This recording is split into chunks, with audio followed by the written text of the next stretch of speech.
And I think out of like the people I knew, you were like one of the first guys to lose your virginity. And I think again, you're around 14, 15, you can correct me. But I remember at that time I'd like just had my first kiss, like the idea of sex was just like so far away from me that like when you told me the story or I heard about it, it was almost like unbelievable. Like you heard someone just went to Mars or something. I think I Yeah. was also kind of doing like a religious Christian thing, which we can talk about in a second. So I was like, it wasn't almost like I would tell myself I didn't want that, but I think that was just religious programming more than anything. Yeah. How did you kind of see it? Like you had this girlfriend, like did you think it was a big deal like sex, or it's like, oh, it's just something that happens, like no biggie? Like kind of walk me through your first kind of sexual experience and what was going on in your head. Yeah, no, definitely was a biggie. Like I didn't think it was gonna happen that soon. Like you said, I had a girlfriend, we dated for like a year or so, and basically, yeah, I don't know if you know bases, but like we're only done first and Mm, second base. I don't know if you want me to explain mm, everything, but I was mm, just saying go to like third base, and fifth base is pretty much sex. And then I mm, was just like, let's take the next step. And then she suggested sex. So I was like, fuck, okay. But I knew we were young and I wasn't going to pass up opportunity because, when opportunities come, you kind of have to take them. Otherwise, you miss out or yeah, you regret them. So, yeah, yeah, that's pretty much how it happened. It wasn't great for her, obviously. At least I don't think it yeah, was. But yeah, that's pretty yeah, much how it happened. I was just asking, like, recommending to get to the next step, and she yeah, didn't. Obviously, the communication wasn't clear. She just went to the last step, and I said, yeah. okay, definitely. Yeah, your score. You followed Yeah, her it wasn't leadership like, in that yeah, regard. yeah, Yeah. And what do you think it was? Because it's like again, like even if guys had girlfriends, it's like yeah, they might kiss or like you said, might do some of these other bases. Do you think it was something you did, or the kind of like how she saw you, or do you think like she was just down for it and like you were just the lucky guy, kind of there? Because I think it was more than that. yeah. I don't think she was down for it. I wouldn't say she was. At least she seemed innocent. Very.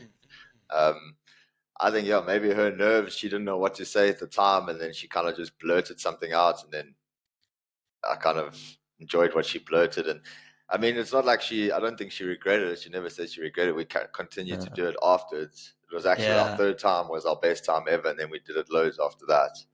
Um, nice.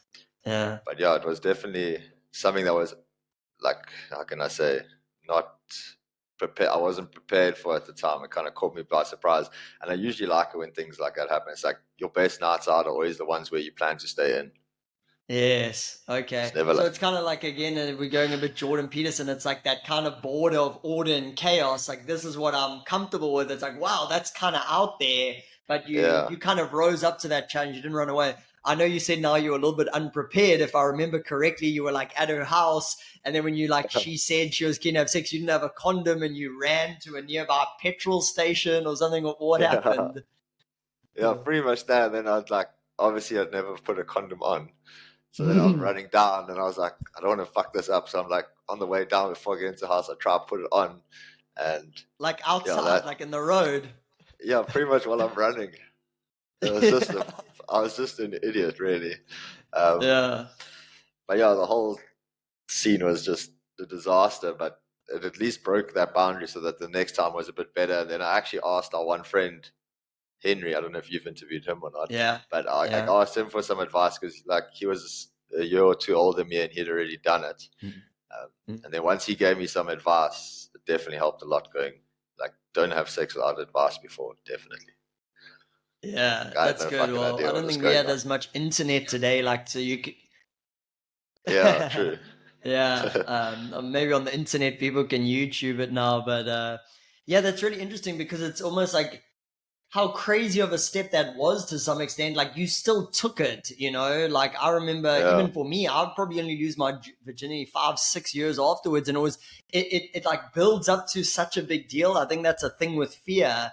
Like it's like you feel yeah, the fear, but if you just kind of do it then and there, it's still gonna suck and it's gonna be weird, but that's gonna be the worst of it. But the more you resist it and you kind of leave it and leave it and leave it, then it like bigs up and it becomes this big thing in your head and like you've made it into way more than it needs to be, where you kind of like boom, you saw it there and whatever, you just kind of took it on as it happened.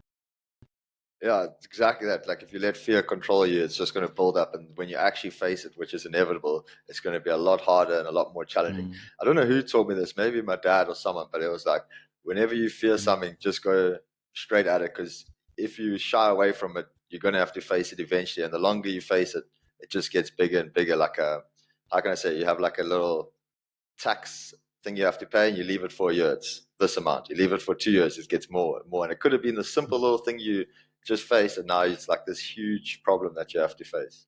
And that's most things with fear. Yeah, And the crazy thing about it is when you let fear control you, your life takes slower to live the way you want it. And when you face it straight away, it propels you in a more forward direction, that you don't get stuck in these delayed passive ways of living.